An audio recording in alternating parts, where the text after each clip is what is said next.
साहब, आपका foreign policy कामयाब हो चुका है।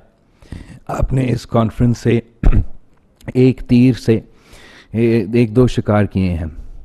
एक तो हमने अपना जो टारगेट था उसको भी क्रॉस किया।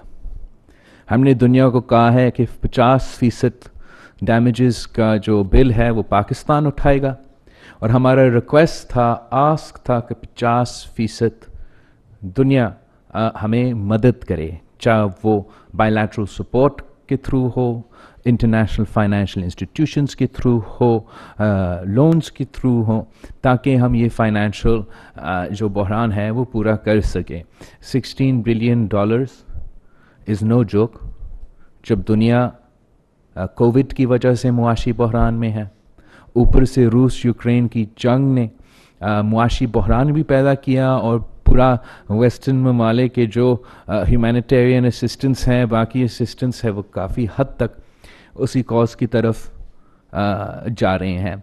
तो आपका कामयाबी ये है कि आपने ना सिर्फ अपना 8 बिलियन का स्टेटेड टारगेट मीट किया, आपने 9.7 या मोर देन 9 बिलियन को क्रॉस करके अपना जो आस्क है, रिक्वेस्ट था पूरी दुनिया से, और जैसे आपने समझाया कि ये पूरी दुनिया ने पाकिस्तान के साथ इस मुश्किल वक्त में, कह रहा हूँ कि आपने एक तीर से दो शिकार किया है। मैं वो इसलिए कह रहा हूँ कि एक, आपने जो अपने सैलाब मुतासरीन को मदद करने का सिलसिला है, जो एक इतना मॉन्यूमेंटल टास्क है, उस लिहाज से तो कामयाब हुआ, लेकिन आपने साथ साथ ये मिथ तोड़ा कि पाकिस्तान दुनिया में आइसोलेटेड है।